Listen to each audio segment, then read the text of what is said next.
أعوذ بالله من الشيطان الرجيم ادع إلى سبيل ربك بالحكمة والموعظة الحسنة وجادلهم بالتي هي أحسن إن ربك هو أعلم بمن ضل عن سبيله وهو أعلم بالمهتدين.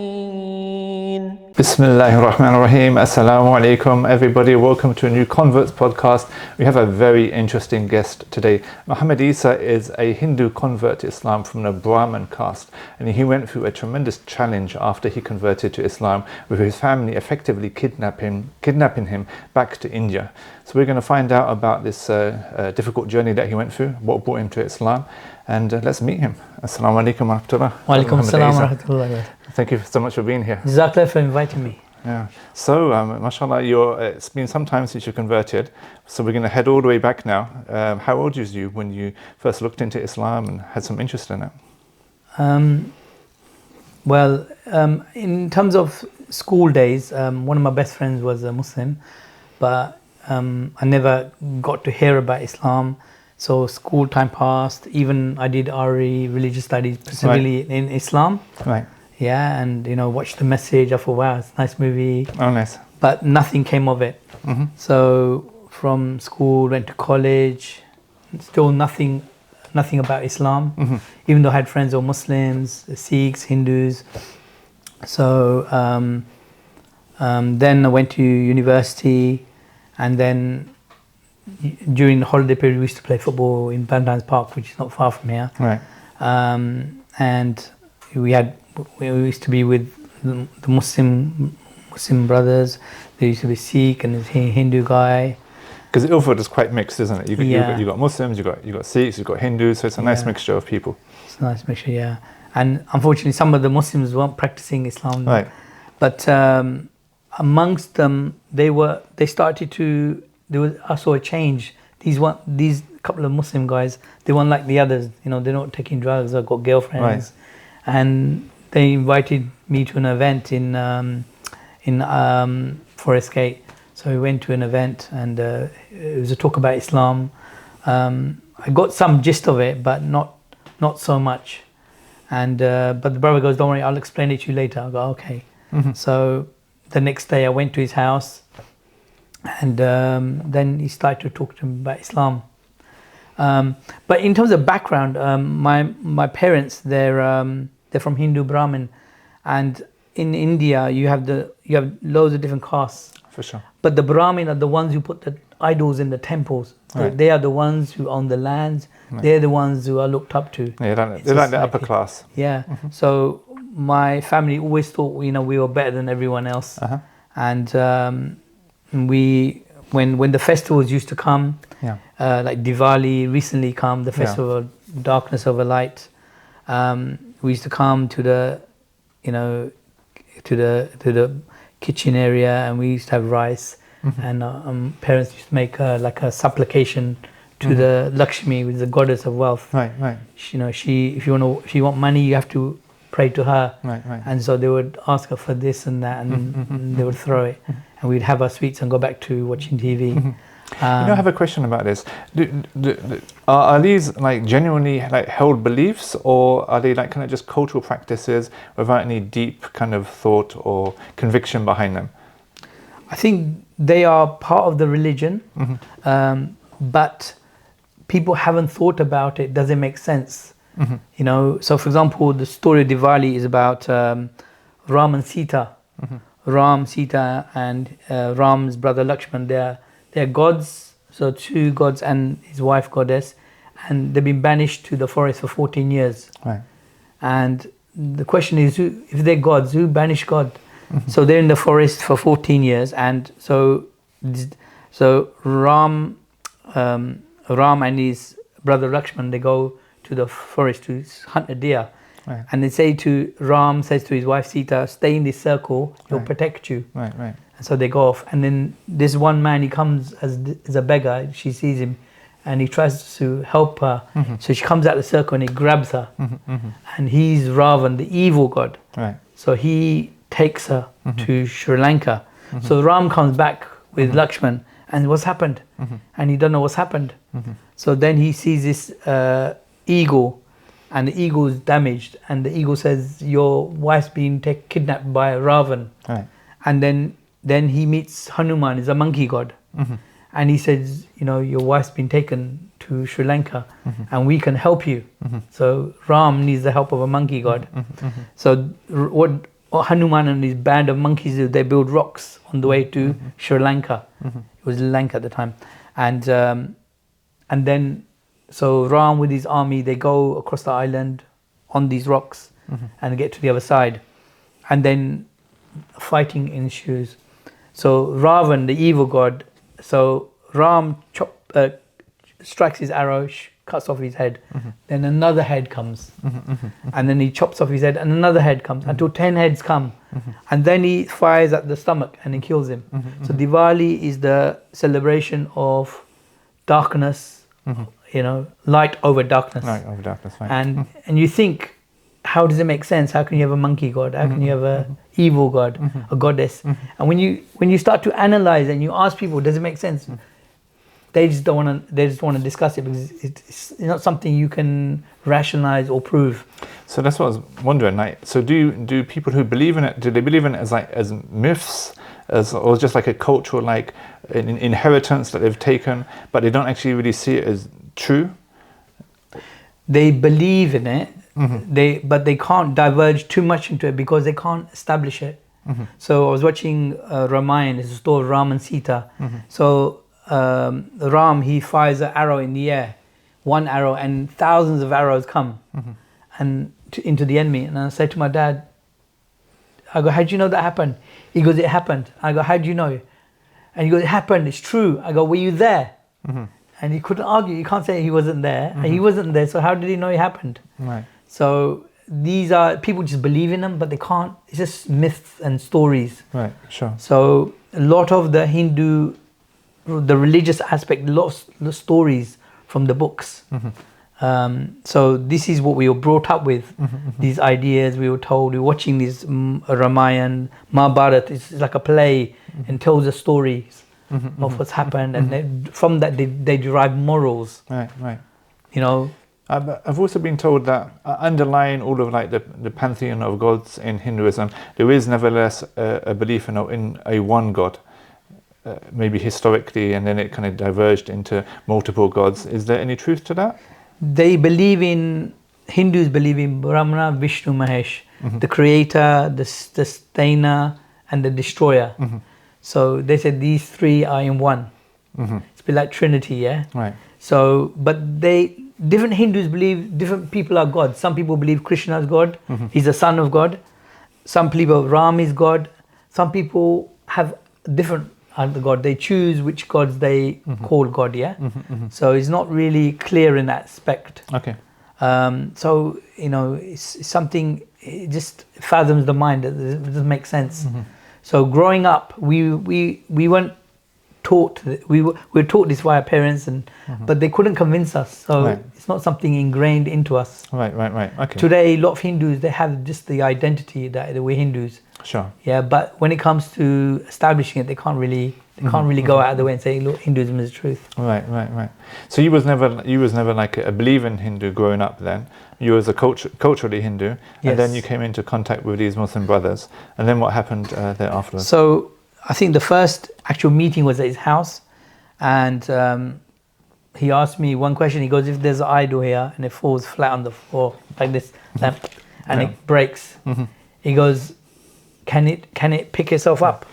Careful you don't burn yourself. Okay, no worries. No problem. Can it pick itself up? I go, no, it can't. Yeah. And I go, why not? I go, it's made of plastic and whatever it's made of. And he goes, then why do you worship it? Yeah. And at the first, when he said that, it made me think, why would we worship something that breaks, you make with your own hand? For sure. Yeah, and it's not really worthy of worship. We can destroy it anytime we want. And we're greater than that. For sure. So he made me think, he goes, okay. He goes, why are you Hindu? And I go, I don't know. You know, and I said, let me find out. And he goes, ask for the proof. So I went home, Next day, went to my parents. But I didn't tell them I was going to my friend's house. He was Muslim. Sure. They would For have sure, like of course. that. I said, I'm just going to study. So then I asked my mother, I said, why are we Hindus? Yeah.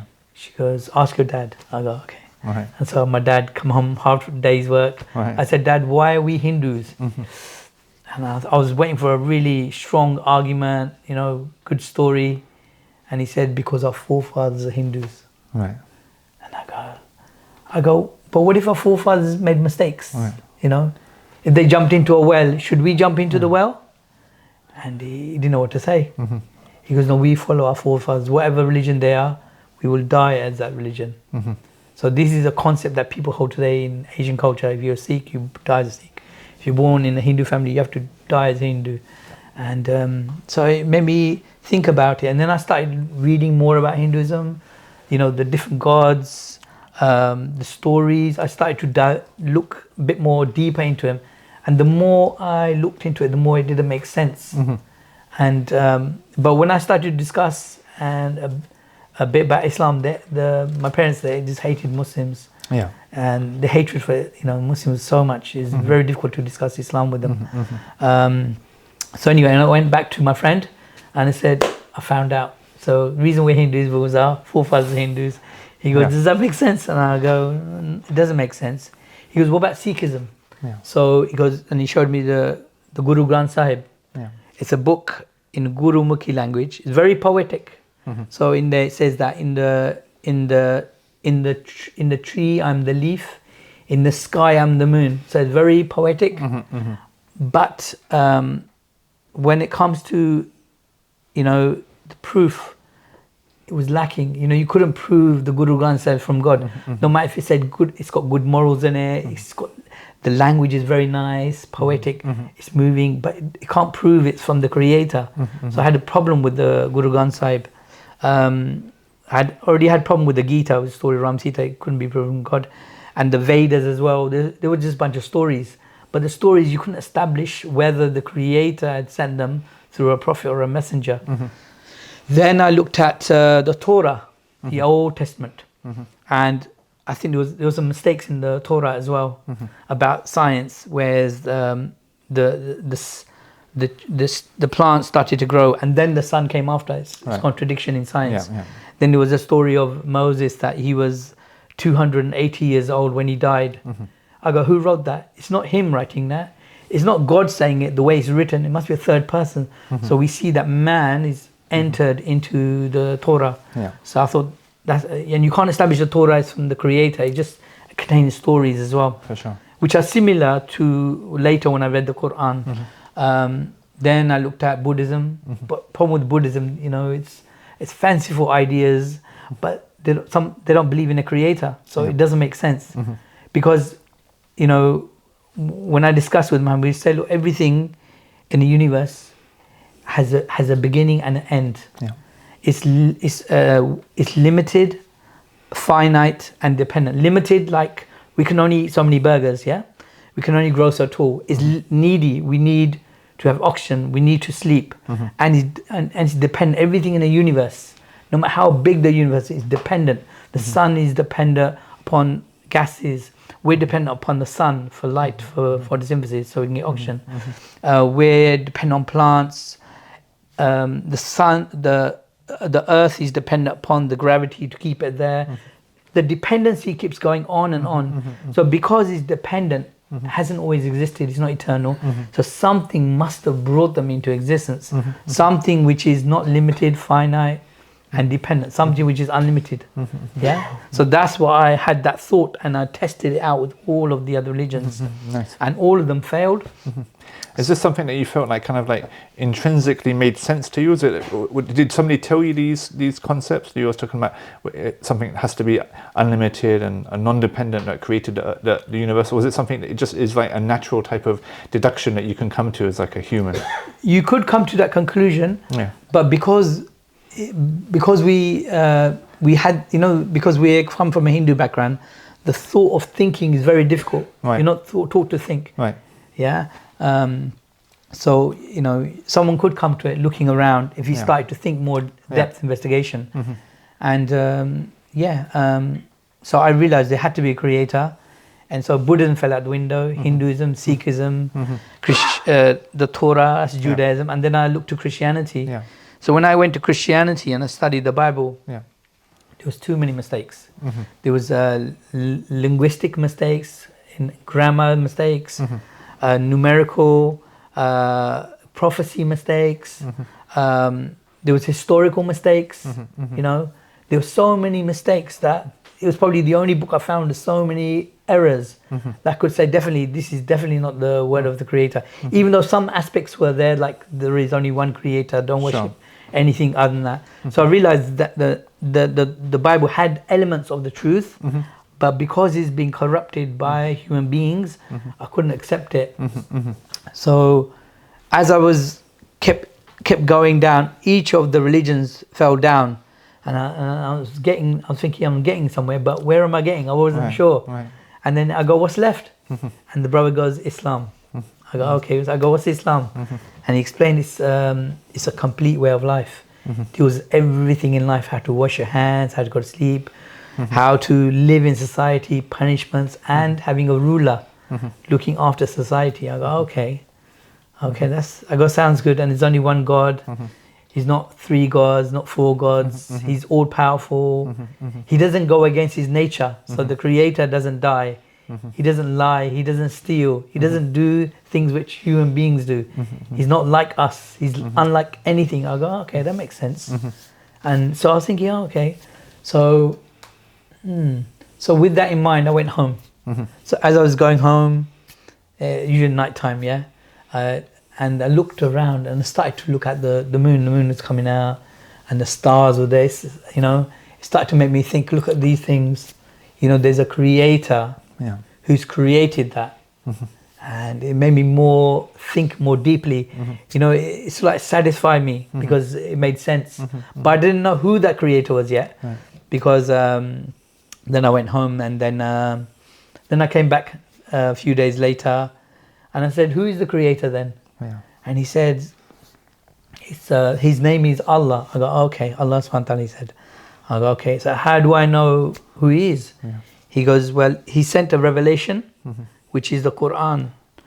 And I go, yeah, but I've seen books already, and we've got loads of problems, mistakes. He goes, what's different about with the Quran?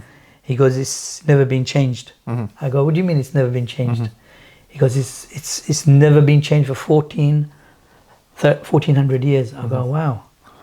And I go, where's your evidence? So he showed me the Quran, and he showed me chapter 2, verse 23. It says, وَإِن كُنْتُمْ فِي رَيْبٍ مِّن مِثْلِهِ. It says, if you doubt what we revealed to our servant Mohammed, bring a verse like it. If you are indeed truthful, and all those ones who've helped you, if you are true believers, and I looked at that verse. I go, wow. So are you saying no one's tried to challenge it? He goes, yes. And then he explained that people have tried to challenge this verse. In the time of Arabia, there was a guy called Walid ibn Mughira. He wrote a verse which is similar to the Quran. He in the style of Al-Qariya, Mal-Qariya, he said the elephant. What is the elephant? It has a trunk, it has a tail. And I go, and then what happened? He goes, the people laughed at him. He go, oh, why? Because the standard of the Arabic compared to Quran, he goes, it was like Jack and Jill compared to William Shakespeare. It could not match the level of eloquence and the meaning, the rhyme. And he goes, the people laughed at him. He goes, many people have tried and they've all failed. So if no one's been able to meet it, it shows you that it can't be from human being, because no human being's been able to meet it. And I go, what about the Prophet? Wasn't he an Arab? And he goes, yeah, he was Arab, but he was illiterate. He could not read or write Arabic. So how could he have written it? Plus, the people he never said he wrote it, and the people never called him a liar. So therefore, if he's not the author, it's not the people, and it's not the devil, because the devil, the Quran curses the devil, so he'll be in hellfire. And the Quran talks about good things. I go, then the only source, the only author of the Quran must be the Creator, Allah subhanahu wa ta'ala. I go, oh, okay, that makes sense. Then we went into the issue of memorization, how the Qur'an's been memorized from person to person throughout time. So if anybody was to change it, we would know straight away, because everyone, even a 6-year-old, has memorized the whole of the Qur'an. Unlike the other revelations, no one's memorized any of the whole books. And I go, okay, that makes sense. So it's nearly 3 weeks has elapsed, discussing with Mohammed, and then I go home, and I started to think about everything that he said. Then I look at my family and their practices, their way of life.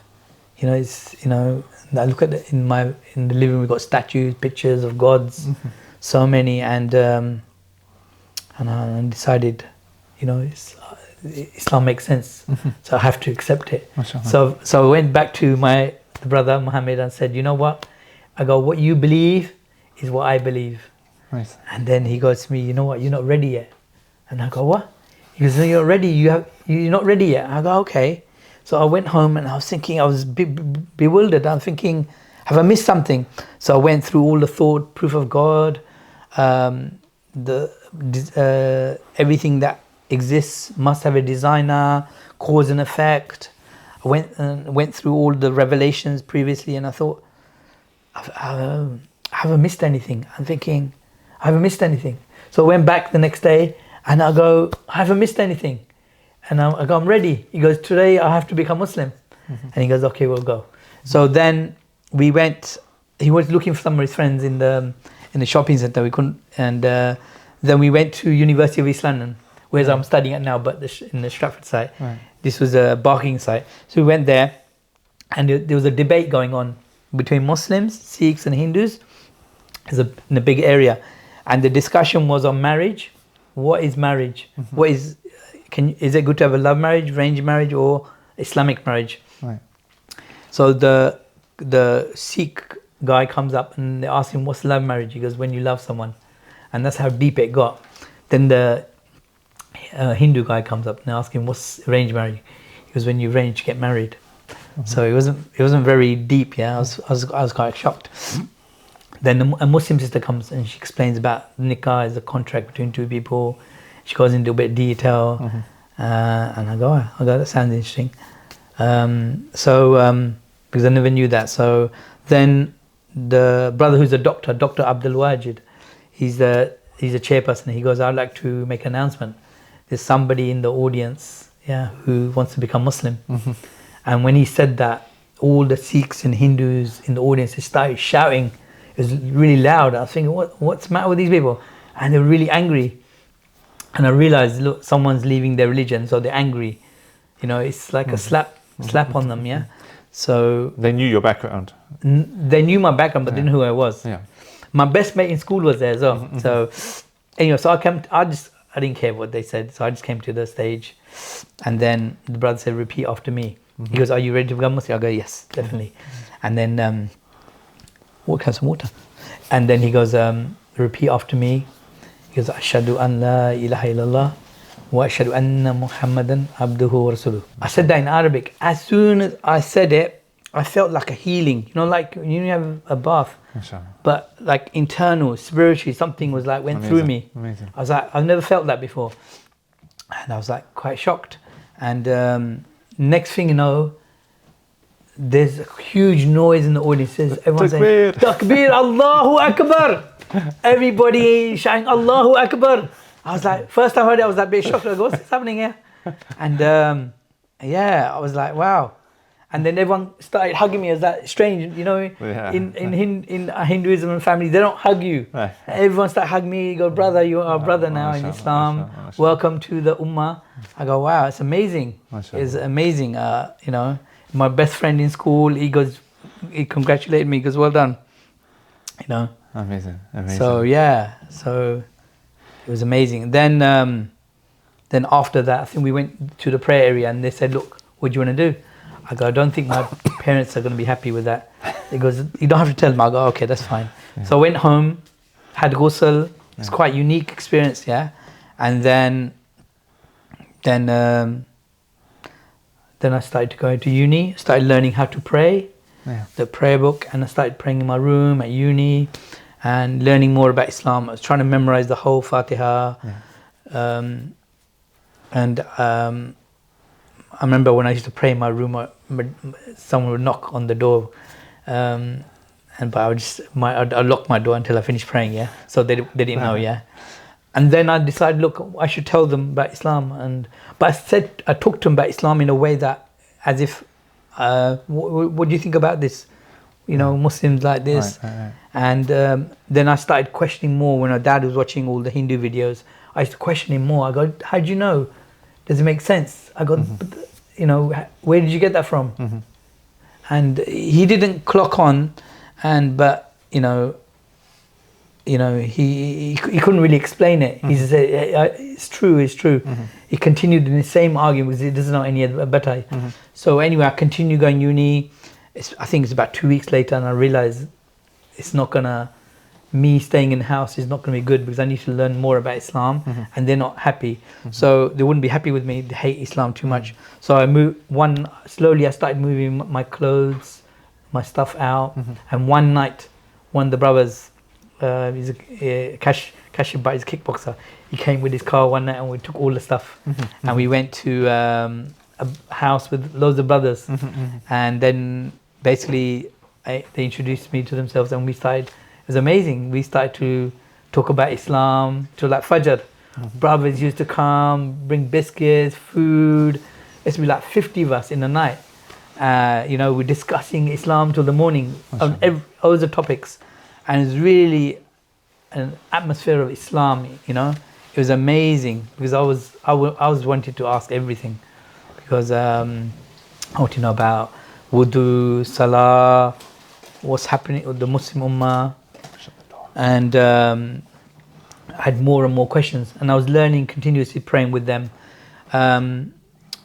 But the next day, after I left, I forgot to mention, when I left the house the next day, I phoned up my mum. And I said, I've got something to tell you. She goes, what? And I go, it's the reason I left the house. She goes, what is it? I go,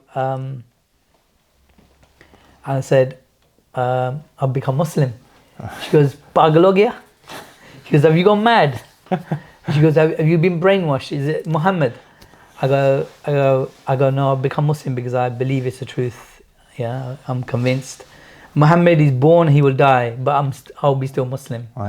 And she didn't know what to say. I go, look, I can come back, but you have to let me practice Islam. And my dad is in the background, he said no.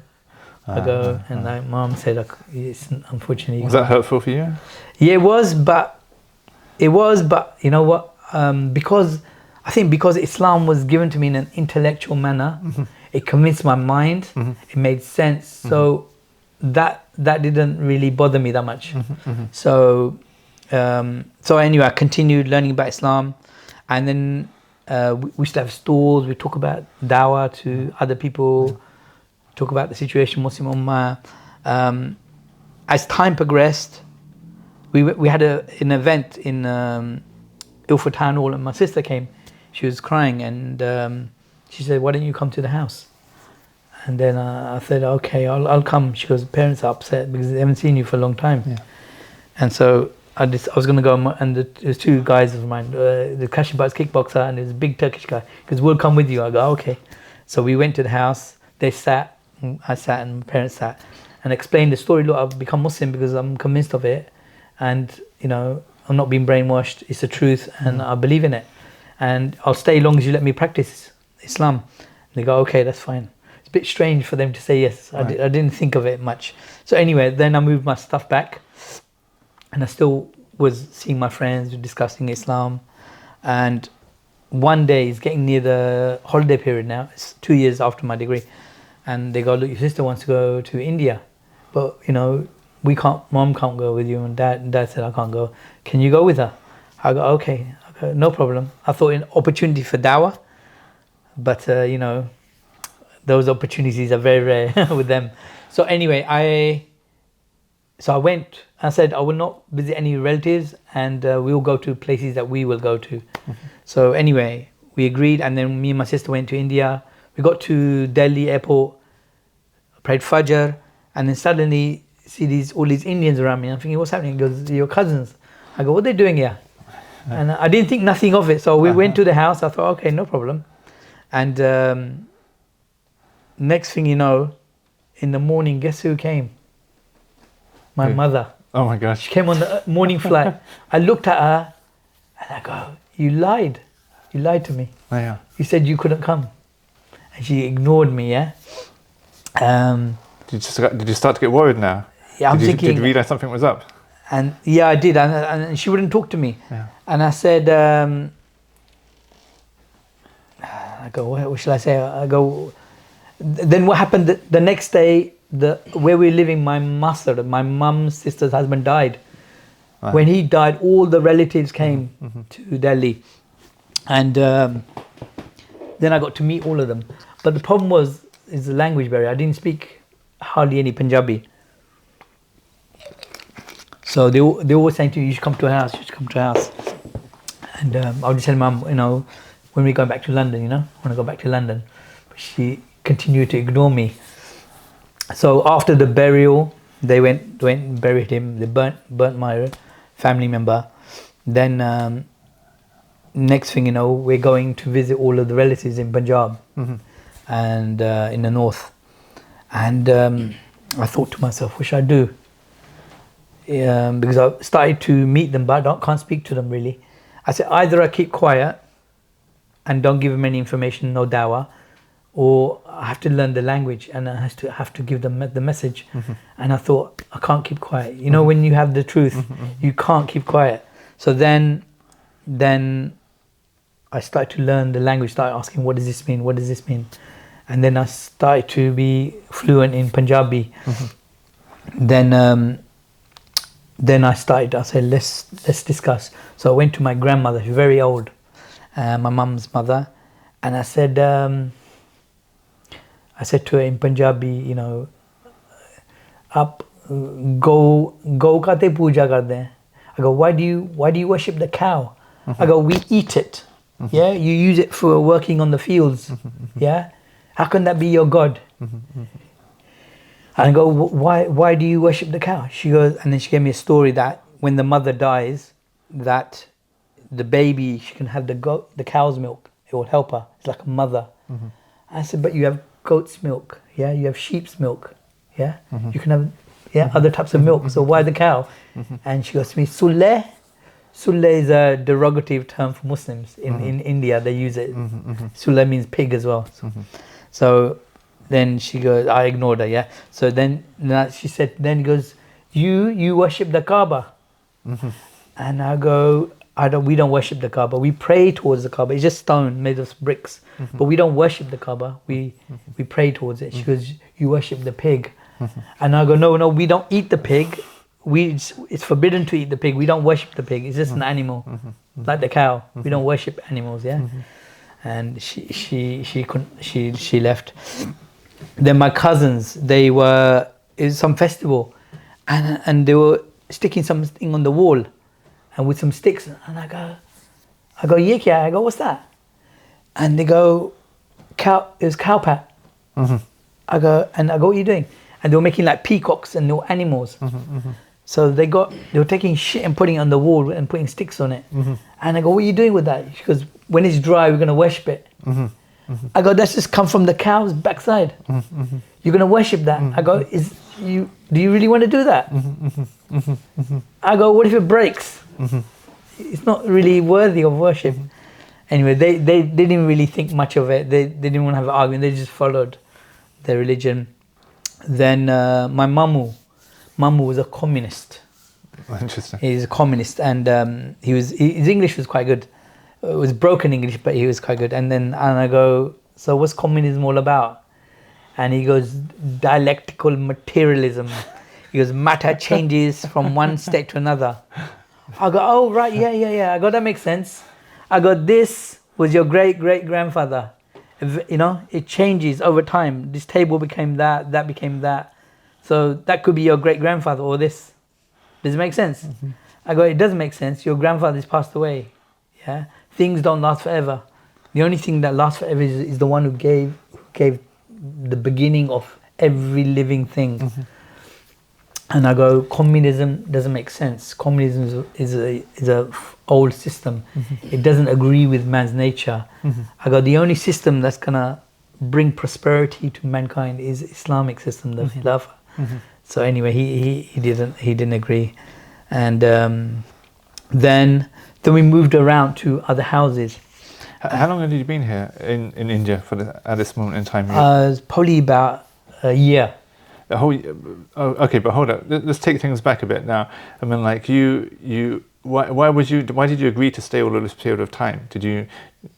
Was you there by your own free choice, or what was going on? No, because they took my passport away and I had no money, so I had to go with them. Right. I didn't. So when did you realize that they're taking away your passport and your money? When in Delhi, they've taken my passport, so I didn't want to like. This is how long after you got there?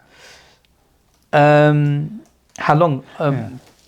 The next day, because my sister kept all the stuff. So okay, so the day after when you first went out to India, the day after, that's when you realized that your money is gone, your passport's gone. Yeah, my sister had all that, because I don't generally go on holiday, so I let her deal with it. Right. And obviously they've hidden everything. I don't know where they put it. So now you realize that you're kind of like stuck. Yeah. And you're just trying to like make the best of the situation. Make the best situation. Let's see how things develop. And try to invite people to Islam at the same time. Okay. Yeah. So I continued. So each house we went to, I thought, I have to give them a message. So, when I used to pray, my cousins used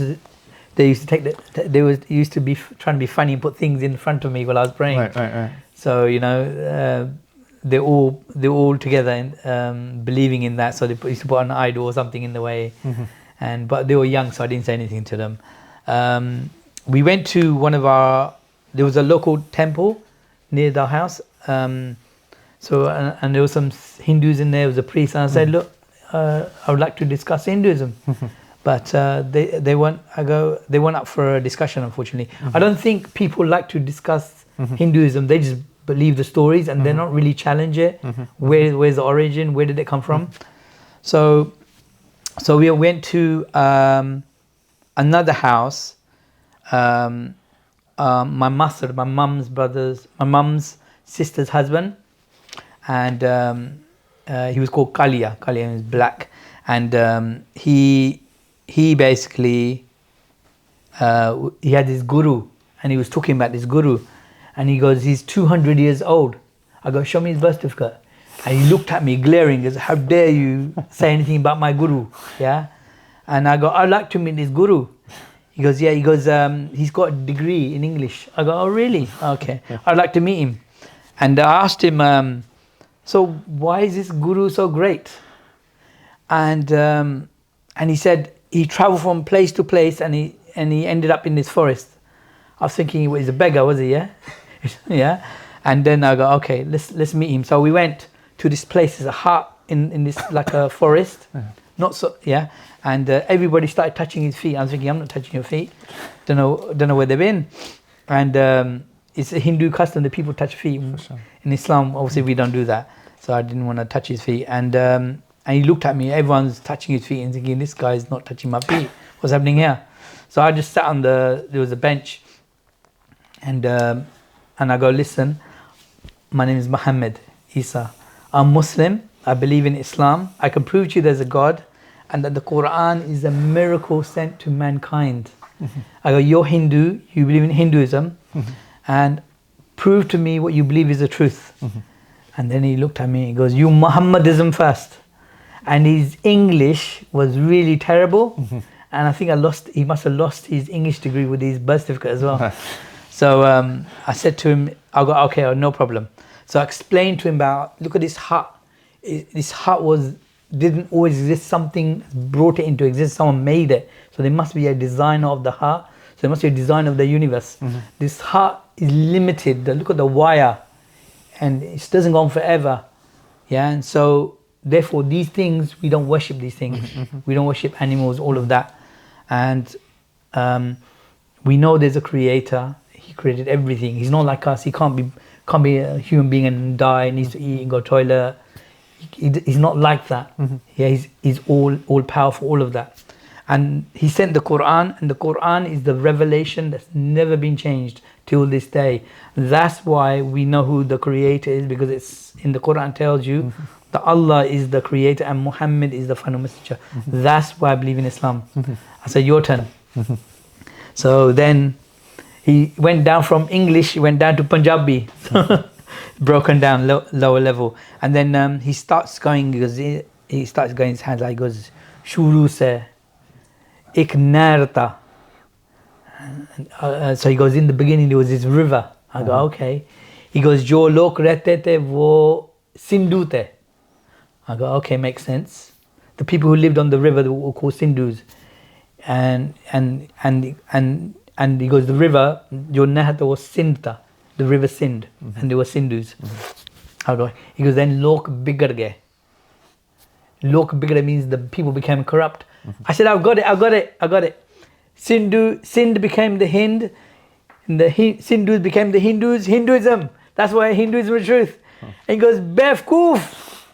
He goes, you idiot. And I was like, wow, I was a bit shocked he was saying that in front of all these people. And he goes, we can all become God.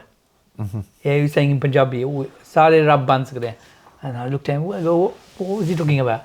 And then he started using my examples. He goes, see the wire? He goes, the wire is unlimited. But he didn't understand my terminology. He goes, we can all become God. I go, listen, the wire is not unlimited. The wire has a beginning and an end point. And the one who put it there only had certain length of wire.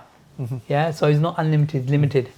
He goes, regarding becoming God, I go, when you were 5 years old, when you're 30 years old, and now whatever age you are, 70, could you fly across the room? You know why you couldn't? Because you're limited. You're just a human being. You can never become God. He goes, Befkoof! And I thought, okay. I looked at my master and I said, I haven't got much hope for you, mate. So, because I used to follow this guy up and down the country and revere him. And one day he turned up at one of my relatives' house, the mayor of the area. And he looked at me. He thought, my gosh, this guy, he's everywhere. Yeah. And I looked at him, he just come to eat in the houses, after they give their sermon, then they come to eat and filling up his belly. And I looked at him thinking, crazy guy. So then time has elapsed now as well. So mum thinking, let's take him to someone who has a bit more knowledge. So we've gone to Delhi now, gone back to Delhi, but further out. And we see this Pandit, my mum's in the room, she's discussing with him. And I'm outside just waiting. And I see this statue. And it's of Shivji and Parvati. Yeah. Shivji is the god, the one with the snake around his neck. And Parvati is his wife. Right. But what you don't know is that Shivji and Parvati are representative of the sexual organs. So Shivji is the female part, sorry, the male part of a man. You see them in Indian movies. It's that black thing with the line across. It represents the male sexual organ. And Parvati is underneath. Is underneath. They call it Shiva Lingam. And this statue was saying that this is not true, but it is true. It's in front of you. So anyway, then my mum called me in, and the guys there, the Pandit, and I said, look, let's discuss Hinduism. Let's discuss why is the truth. And he looked at me, and decided better not discuss. So my mum wasted my mum's trip. So we got all the way back to Punjab, and every house I've been to, I've had discussion with them about Islam, and none of them have been able to convince me or present a solid argument why Hinduism is the truth. So anyway, at this time, my sister, I think they got her married off. So she's got married, and she's gone back to London. And then the husband has gone back to London, and my mother decides things are not happening. Let's try something different. So next thing you know, she takes me on a trip, and I think, where are we going? And it's like long journey. It's like long, and we're going by bus after another bus, and we get to this place, and alhamdulillah, I've just done Hajj, so it's nice atmosphere. Muslims reciting Quran, remembering Allah. This place that I went to, there's like clandestine men. They're not dressed very well, and they were reciting mantras, prayers, and it sounds a bit like shaitan, like evil. And this atmosphere of, you can see it's something horrible. And there's this, like, the river Ganges that comes off this area. There's a waterfall, and they're all bathing under the waterfall. Sure. To get purified. So I'm there, my 2 relatives are there, the one who follows the pir, and they're quite big, they're big and tall. And I go, what's happening? And they go, you're going in that. I go, I'm not going in that. It's a waterfall. And next thing you know, they grab me, and we're in the queue. And I thought, what's happening? So next thing you know, I'm under the waterfall, and I feel like I'm drowning. They keep me there for a bit of time, and luckily, they bring me out, and they go. My master goes. He goes like to me. He goes, do you feel something different? And I go, yeah, I do actually. And they're thinking, yeah, what's happened? I feel a bit wet. I said, before I was cold, now I'm wet and cold.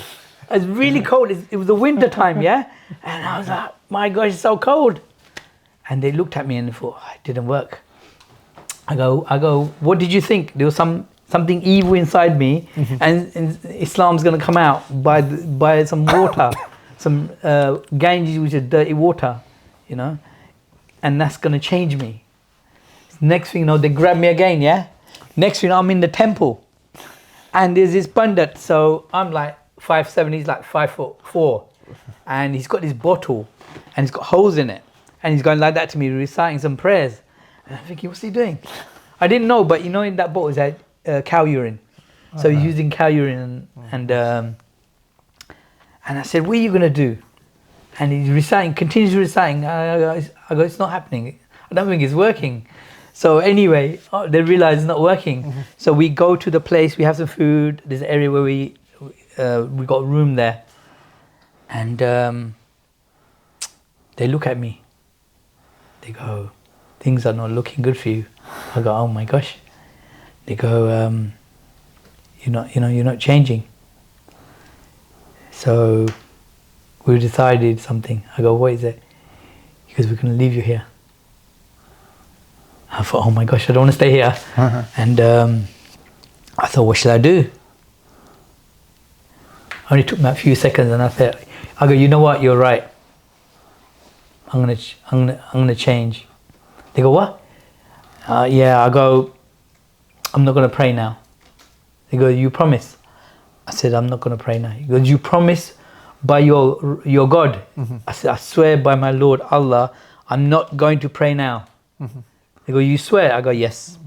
So early morning we're traveling now back home, and we get near Fajr time home, and I'm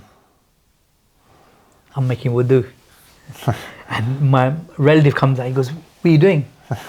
And he goes, can't you see I'm making wudu, man? I'm cleaning myself. He goes, you said you promised you're not going to pray. You promised by your God, you lied. You took an oath. And I said, listen, when we're traveling, we have travelers' prayers. So I already prayed. So I'm not going to pray if I already prayed, am I? And he was really angry. And he spent his whole weekend to take me all the way there, and it didn't amount to anything. So my mum decided we have to do something else. So it's not working. We've tried the bad style. He goes, well, maybe she thought we'll do something a bit more sweeter, the carrot approach. So we're traveling again, and I said, where are we going? She wouldn't diverge where we're going. So we continue, and we go into this like a mountain area, and there's a hut there. And my relative says, I'll tell you what's the situation. you see all the houses on the hillside. Yeah. The guy in the hut, he's reading people's palm. He owns all of them. He's got them on rent. He owns all of them. He's a multi-billionaire. I go, okay. And he goes, you see that girl there? She was quite fair, blue eyes. She goes, that's his daughter. I go, okay. He goes, if you marry her, you can have all of this. And I said, I don't think so. He goes, what do you mean? I go, I don't want that. And he goes, are you crazy? He goes, I every month I earn 3,000 rupees a month. Yeah, and it all gets. He goes, if I were you, if I was in your position, I wouldn't even discuss it. I would just say yes. Yeah. And I said to him, listen, you do not know what I know.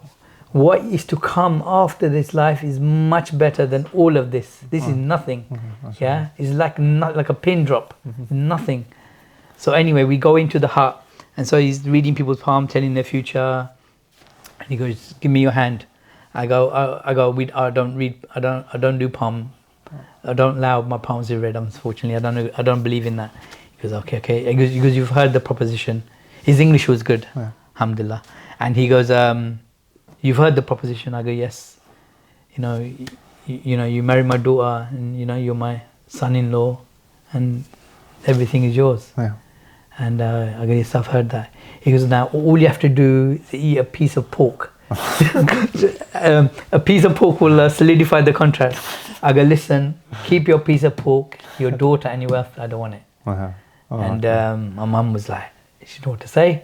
She thought, it's it's a really good marriage proposal, and he turned it down. And sure, that didn't work. So so we went back to Patiala now, and it's getting quite a lot of time has elapsed, because I think you feel it, because when you're with your brothers, it's nice. You feel the atmosphere. When you're not with them, you're not with the Muslim community. You're an alien community. You feel like lonely. And I had to find out during that period when Ramadan. I knew like Ramadan must be coming up soon. So I started asking people, when is Ramadan? Eventually, I found out, and then. So you're really isolated then at this time. If you don't even know like the month of the year, that's quite extreme. Yeah. So even I had to go to the mosque in the town to get a timetable, and I had to even get a copy of Quran in English was very difficult. I think took about 3 weeks. And when I got it, it was like gold dust. Today we don't appreciate the Quran as much as we should. But when I received that Quran, I thought, wow, it's amazing. It's like it's amazing thing. But unfortunately, they took it away from me. So I thought, oh my gosh. So the next thing that happened was that my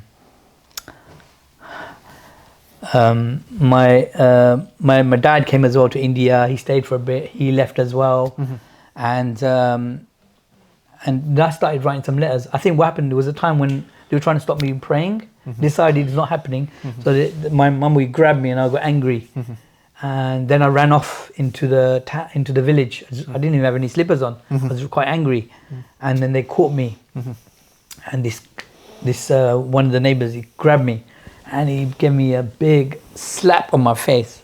I was thinking, who are you, man? You're just like the dust on the ground. How will you answer to Allah when I think you're nothing. So I ignored him, and then I went in the house, and then one of the neighbors come. He was angry because what I was doing to my mother. He came in and punched me in the face. I was like shocked. I thought, oh my gosh. And then I thought, these people, they're nothing. I can take it. So anyway, from that, I started writing letters to the brothers. Say, look, this I don't know what's gonna happen, and this is where I am, and I gave the destination of the area that I goes, and I goes the mosque there, and then one day we had finally settled in a house we had, and one day my relatives come over, and they go, "You've been writing letters to your friends?" I go, maybe, maybe not. And they go, your friends are coming. I was thinking, yes, they're coming away. He goes, you know, don't worry, when they come, we will deal with them. When they come. And I said to him, listen, how are you going to deal with people who love death more than life? And they didn't know what to say. So next thing you know, Mum goes, do you want some tea? And I go, okay. So she gave me some tea and she goes, do you want some more tea? She was behaving a bit strange. She gets more tea. And then I felt a bit funny. And I felt like my neck was going to break. And I was like that. And I was thinking, what's happening? And my relatives started to take me for a walk. And then my neck was still bad. It's like it's going to fall off. It's going to literally break. Then I came back to the house. And next thing you know, they've ordered a cab. And they've taken me to the village. And I didn't know what was happening. And my cousin goes, don't drink any more tea. He goes, they're giving you drugs. And I was like quite shocked. You know, I don't know what drugs, they were quite bad. So I was like, oh my gosh. So, and then eventually we went back to that area, that Korali. And what happened, I'd gone to the mosque for Jummah. And the mosque people said, we've got, your friends came. I go, oh, wow, my friends came. Because they left you a letter. And I read the letter and said, we came here, but you weren't here. We stayed for a few days, but you didn't come. So we've had to go back. So they'd gone back and I thought, oh my gosh, it's quite sad. You know, they've come and my friends have come to where I was and to rescue me. And they've gone back. And the reason my family knew is because the brother, he had some tenants in his house. And the tenants overheard them that they were going to go to India. So he knew my parents. So he told them. That's how they knew. Oh, that's crazy. Yeah. So I was quite saddened. And so this is, when did they come? This is after how many years of you? This was near the end. Near the end of the 3 years. 3 years of near the end time. Right. And then what's happened? My mum's gone back to London as well now. She's left me with a relative. She decided, because for her it was quite hard for her to stay over in India for a 3-year period.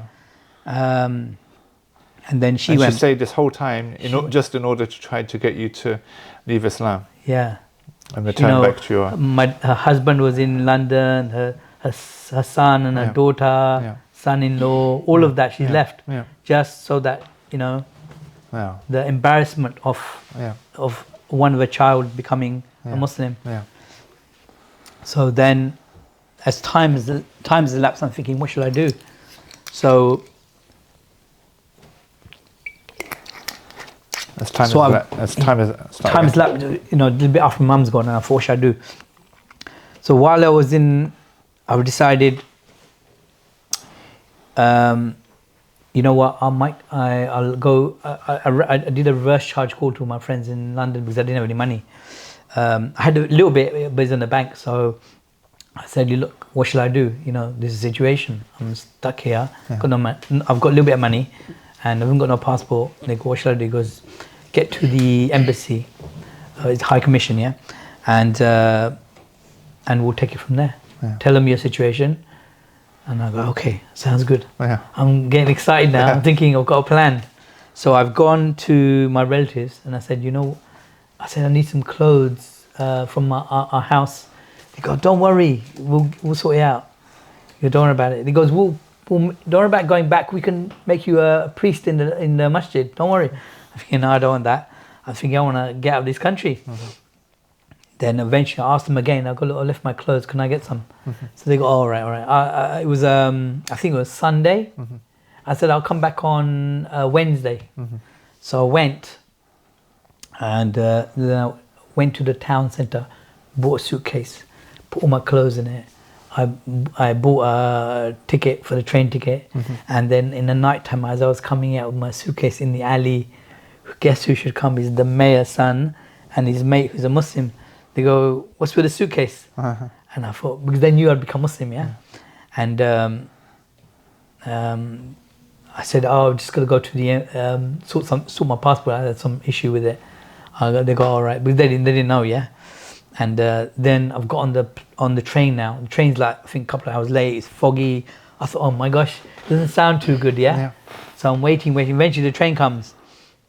And the train's quite really bad condition. People on the floor. I thought, okay, no problem, I'll stay on the floor. And then we get to the embassy and I explain the situation.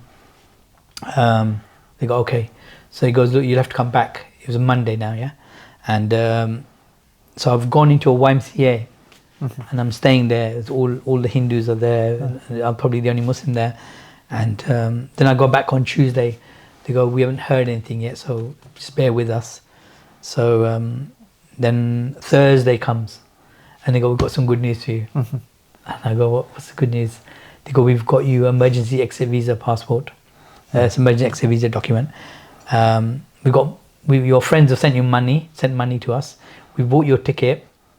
Friday, the Queen is coming from Pakistan to India, and the entourage that's going to meet her at the airport, you're going with them. I go, fantastic. I was thinking, yes, the adrenaline is pumping. I thought, I'm getting there, yeah. So I've gone back to the YMCA. So I've got to the embassy in the morning, and then they've taken me by cab to the airport. So I'm at the airport now, and there's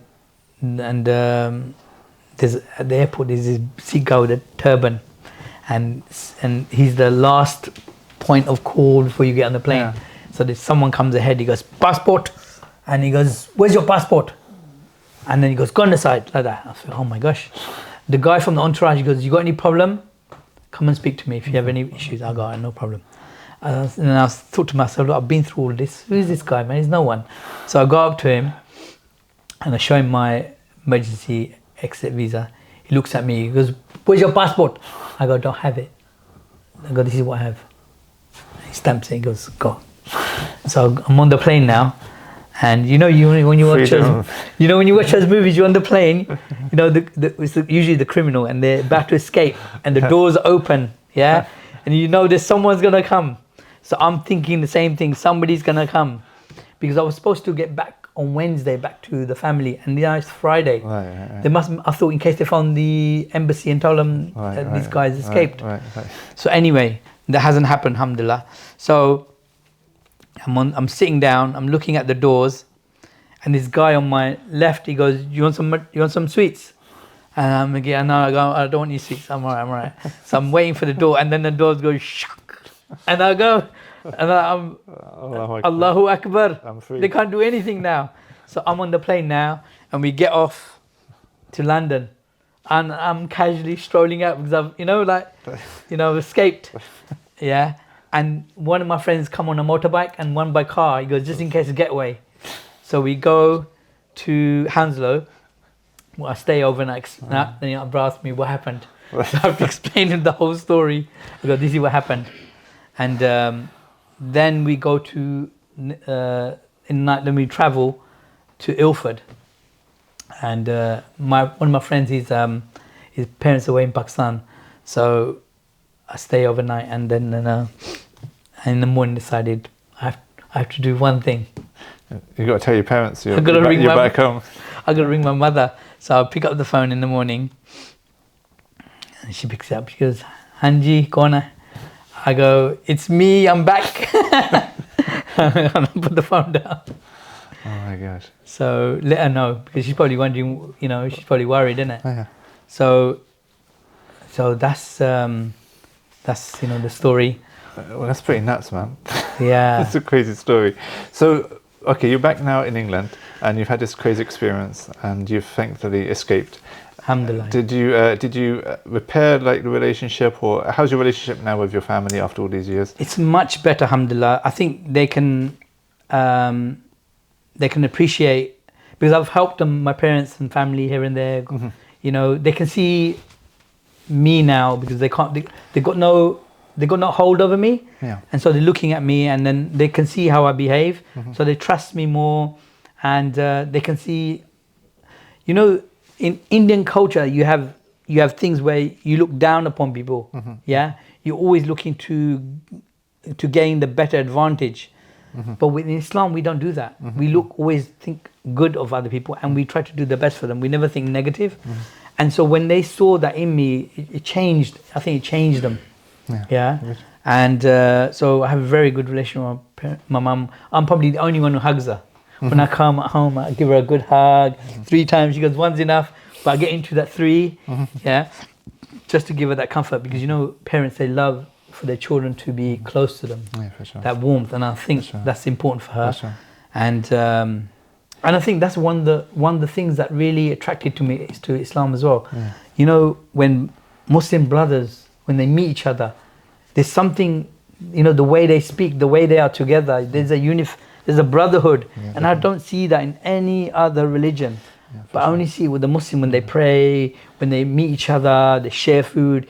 I never had that with anyone from any other religion. They don't do sharing. Yeah, for sure. They don't hug, there's no kindness. It's always looking out for your own interests. But when I saw it with the Muslims, it's something different, unique. That's one of the things that attracted me to Islam, I would say, yeah. And this journey now, after you've been back, alhamdulillah, you've been Muslim for some time now. It's been over 26 years. 26 years, mashallah. And you have you're married, you have kids. And I've got 5 kids, mashallah. And 3 of them are taller than me, so mashallah. So alhamdulillah. And Islam how would you sum up your journey? How has Islam treated you? How has it changed you? How have you felt kind of fulfilled? I said, you know, it's probably the best thing I've ever done in my life, yeah. And the way I see Islam is like a diamond, yeah.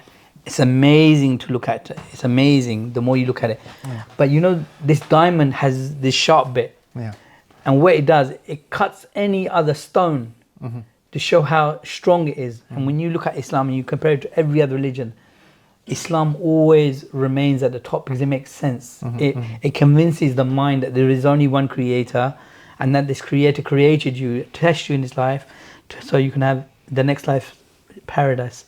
And there's justice in Islam, you know, that between people you have to solve your issues. And if there's an issue between you and Allah, you have to solve that. So there's justice, not even in this life, it will be justice on the day of judgment. When other religions you don't have that, you know. I'm not like Hinduism where you're gonna come back and become an ant or a dog or a cabbage. It's not, you know, it just doesn't make sense. Islam makes sense, and you know, mankind needs this message to take them out of the darkness of what they believe and how they're living their life in society. They need to come to believe in the message of Islam. That's what I would say. And what would you say in advice to people of Hindu or other backgrounds? And so they know culturally that they're attached to that particular way of life, but they don't necessarily believe in it. But it's difficult to detach yourself from your culture, your history, your family. You know, how would you advise them to kind of approach things and to consider Islam? I said they need to approach it like a person who wants to know the truth. He needs to look at all of the evidences, look at all the religions, and look at all the facts and figures, and he needs to assess what is the truth.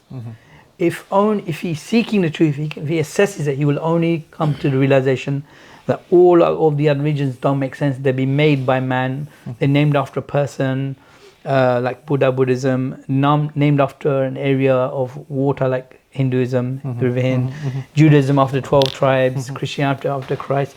They will notice that Islam is the only one. It's not linked to an individual. Islam is unique. That is the total submission to the one who created man. And if they are sincere, they will come to Islam. Yeah, they've got. Sometimes people have something that's withholding them. Yeah, exactly. Whether it's arrogance, whether it's alcohol, or whether they're too much into their life. Sure. But they need to think about the most important thing, because we're only here temporarily in this life. Absolutely. For a very short period. The paradise is forever. Why do you live for this life? Live for the akhirah. Nice. I think we'll finish at that lovely point, mashallah. Thank you so much for being here, Mohammed. And a very fascinating story. Very bit of a crazy story as well, but very interesting. And we really appreciate you coming on, inshallah. Well, mashallah, I hope everyone was as entertained and enjoyed that story and benefited as well, inshallah, as much as I did. And please, if you benefit from this content, then please like it, forward it to other people, and look forward to future episodes, inshallah. Assalamu alaikum wa rahmatullahi wa barakatuh. بالله من الشيطان الرجيم ادع إلى سبيل ربك بالحكمة والموعظة الحسنة وجادلهم بالتي هي أحسن إن ربك هو أعلم بمن ضل عن سبيله وهو أعلم بالمهتدين